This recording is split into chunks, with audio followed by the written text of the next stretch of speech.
Bonjour, bonsoir en fonction du lieu où vous recevez cette chaîne, cette vidéo, Charlie Info FR.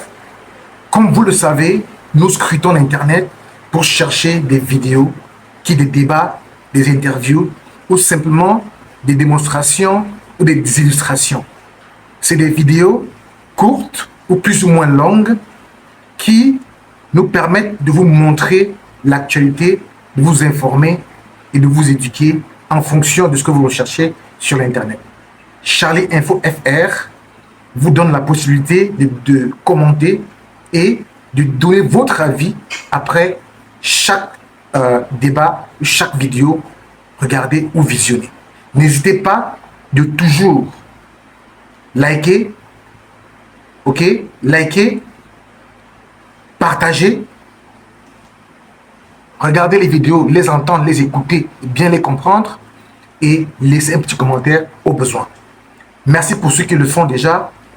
Cette vidéo que vous voyez fait partie des vidéos que nous avons trouvées pour vous aujourd'hui et vous pouvez la regarder.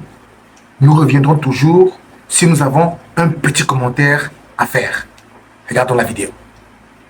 Si on en croit les chiffres qui sont exposés, que ce soit par Eleka. Alors, je donne la parole, maître Augustin Gueffard, sur cette question-là. Quelle est la lecture que vous en faites? Est-ce qu'il est possible que l'ECAM, c'est une hypothèse évoquée, on va dire ça comme ça, implicitement par maître Georges Tega, est-ce qu'il est possible que l'ECAM n'ait pas pu actualiser son site pour savoir qu'en 2025, le président Maïden est sécané, au point où on se retrouve avec peut-être deux investitures ou bien une signature autre que celle d'Ali Sécané? Oui, je crois que je vais utiliser une méthode facile. L'ECAM a étudié le dossier du Maïden le 7e jour, comme dans la Bible, c'est-à-dire le jour de retour. Parce que, voyez-vous, le premier jour, l'ECAM, comme dans la Bible, en forme a étudié le dossier du MPPC 44. Il a vérifié la régularité, il a vérifié la légalité, et il a purgé le dossier. Il a retenu qui l'a purgé. Le deuxième jour, bien le 6e jour, il a étudié le dossier de l'univers, avec Batunia Keremouna. Il a vérifié la régularité, la légalité. Il a purgé le dossier, il a retenu Keremouna. Mais le 7e jour où il fallait étudier pour le Manibel, il était fatigué. Fatigué donc, il n'a pas pu procéder à toutes les vérifications. Il a dit: je suis fatigué. Je vois seulement qu'il y a deux dossiers pour le même parti. Il l'a envoyé au conseil constitutionnel. Ça, c'est l'explication que je donne. La deuxième explication, c'est que, comme tout le monde le dit, c'est sûr que M. Essucé et son équipe ont été sous pression par le MNAT. Et aidé dans cela par le RDPC. Il a dit: je ne veux pas moi-même regarder ce dossier. Il faut que d'autres qui sont au-dessus me regardent. Donc lui, il a fait sa part. Premier argument, il était fatigué. Deuxième argument, il y avait assez de pression. Troisième argument, il y a ceux qui sont faits pour ça. Est-ce qu'il a raison? Je dis qu'il avait raison. Maintenant, est-ce que ceux qui sont faits pour ça, est-ce qu'il a tout fait? C'est ce que je voudrais terminer. Est-ce que l'ECAM a tout fait? L'ECAM aura tout fait quand il aura communiqué au Conseil constitutionnel tous les dossiers et communiqué à ceux qui se plaignent en vertu de l'article 127, copie certifiée conforme des dossiers qui les mettent en situation. Donc si l'on peut se plaindre, s'il va au Conseil constitutionnel et qu'il réclame la copie du dossier du POPIA, il ne faut pas qu'il y ait une rétention de la part de l'ECAM. Ce sera une rétention excessive. Si le Manidem réclame une copie du dossier certifié conforme, il ne faut pas que l'ECAM retarde la communication ou bien la production. Il faut qu'il donne un entier. Il ne faut pas qu'il donne rien que les pièces et qu'il retienne la fiche de déclaration qui énumère les différentes pièces qui ont enregistré le dossier de M. Yebga. Si l'ECAM ne communique pas alors qu'on a fait la demande dans le délai, ou bien si l'ECAM communique tardivement, le peuple verra qu'il n'était pas fatigué, qu'il n'était pas sous pression, mais que c'était son action personnelle. Donc il faut qu'il se dédouane totalement en transmettant avec la même facilité les pièces qu'on va lui réclamer en vertu de la loi. C'est ça l'ECAM. Donc puisque c'est une décision précaire, provisoire, qui n'est pas définitive, Monsieur Issoussé et toute sa délégation avec la même fierté, la même légèreté, la même finesse, la même joie, il faut qu'il délivre les déclarations et les copies certifiées conformes des dossiers que les partis qui vont saisir le Conseil constitutionnel vont réclamer. Sinon, le peuple comprendra qu'en réalité, c'est lui-même le problème. Il n'était pas fatigué, il n'était pas au 7e jour, il n'avait pas subi de pression. Donc c'est lui qui voulait torpiller le système. Jusqu'à présent, il a le bénéfice de il était fatigué pour moi. Parce qu'il n'a pas l'habitude de travailler. Il a 5 dossiers, il peut travailler au rythme de RDPC, il dort, il se réveille plus tard. Si c'est parti, c'est parti. Tout ce qu'il peut voir. Alors je voulais rappeler pour mettre la braise à votre pipe. Il y a un membre du Conseil constitutionnel qui développe une certaine animosité. À son égard, il perd son temps parce qu'il est seul dans son film. A contrario, je pense que la question première que nous devons savoir, c'est quelle est la nature juridique du Conseil constitutionnel qui va recevoir les différents recours. Est-ce une juridiction ou bien c'est un organe du RDPC chargé de l'accompagner dans sa manœuvre ou bien dans sa pratique habituelle? J'ai la forte conviction personnellement que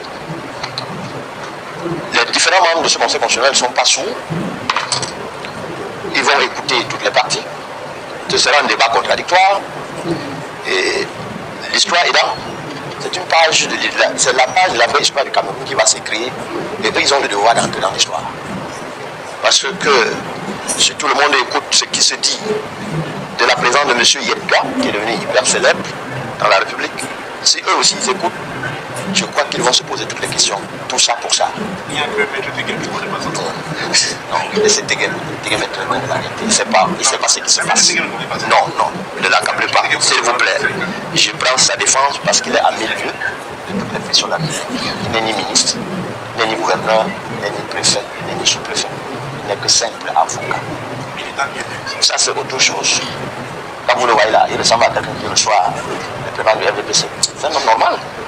On ne l'en voulait pas. Il n'a que le vocabulaire qu'on lui a demandé de le transmettre et à la légère, et il est en difficulté pour le faire. Mais, comme c'est une médiate, souvent dit, il y a souvent pas parce que vous êtes le formateur de Messieurs Co. Ok, allez-y, permettez-moi une défense. Messieurs qui a été constitué. Allez-y donc, Messieurs Co. J'ai souvent dit aux membres du RDPC, quand c'est pourri, n'envoyez pas seulement Tegel, envoyez aussi tout. On ne l'envoie que quand c'est pourri. Donc, et puis on l'envoie à la guillotine du peuple. Je vous le jure, je connais l'homme. C'est parce qu'il ne peut pas venir, c'est classé. Revenons donc à ce qui est dit. Le Conseil constitutionnel, ce que nous attendons de lui, il ne faut pas qu'il se transforme en une juridiction de référé, c'est-à-dire une juridiction du provisoire. Il faut que les membres agissent conformément aux prescriptions de la Constitution. C'est-à-dire quoi? Ils doivent interroger toutes les pièces de chaque dossier. Ils ne doivent pas se défausser avec l'argumentaire classique de nous sommes incompétents, à savoir entre Yedga et Kane, qui est vraiment président de Maniden. Parce que la décision sera très classique s'ils plaquent comme ça. Là, ils auront joué leur vrai rôle de la création initiale du Conseil constitutionnel qui voudrait que ce soit un organe politique. Or, all eyes on them, ils doivent savoir que le peuple les regarde. Ce qu'on redoute, ça viendra du Conseil constitutionnel. Ce que tout le monde redoute, ça viendra du Conseil constitutionnel. Ça ne viendra pas de M. Atangani, ça ne viendra pas de M. Anissé Kane, ça viendra du Conseil constitutionnel. Pour un débat public, tu dois être public. Et la justice qui sortira de là, il faut que tout le monde ait le sentiment que la justice a été dite. Si on est froissé dans un habillage qui ne tient pas, qui n'a pas sa place, je donne un exemple. Le 2 juin 2018, M. Yedga, 2 mai 2018, M. Yedga saisit le tribunal de première instance de Ouagadougou en référé d'heure à heure pour suspendre le congrès convoqué par M. Anissé Kane, le président d'alors qui occupait le banc du président de première instance de Ouagadougou, M. Ilanga Emmanuel. Il dit à M. Yedga, je ne peux pas. Je ne peux pas. La décision est là. C'est ce qui permet à M. Ekane d'organiser le congrès. La 4e résolution de ce congrès radie presque 6 personnes, exclut presque 6 personnes du Manidem, je dis bien la quatrième résolution. C'est un acte qui est là. Une seule radiée. Vous avez la décision qui n'est pas attaquée. Vous avez la résolution de radiation qui n'est pas attaquée. Ces actes sont portés à la connaissance du gouverneur, lequel gouverneur transmet au MINAT. Lequel MINAT, il prend les actes de juin et de juillet pour dire à compter d'aujourd'hui. Celui qui travaille, celui qui représente partout et toujours. Le Manidem s'appelle Anissé Kane. La première condition que nous devons voir, Mondo Vision, il faut que M. Yebga prouve qu'il est d'abord un membre du Manidem après sa décision de radiation. Il faut qu'il prouve. Ça, c'est la première chose. Il ne faut pas concret. Tout à l'heure, quand j'ai apporté les escaliers, j'ai suivi un professeur, celui chez les concurrents, dit que à la veille du dépôt de sa candidature, M. Yebga a convoqué un comité. Il était dubitatif sur la nature du comité. Il a été convoqué pour lui donner pension escalité du président. Je ne cache pas, c'est du gel que tout le monde suit. Disons qu'à j'ai suivi le professeur socio le dire. C'est des scandales. Et c'est avec ça qu'on a validé la candidature de ce monsieur. Ils ne sont pas validés. Mais il est en train de crier, il est en train de valider ce pourquoi. Il a été appelé aux affaires. Il y a dans la carte qui lui a été signée. Vous demandez mon sentiment. Mon sentiment en tant qu'avocat. Le conseil électoral a cessé de le faire.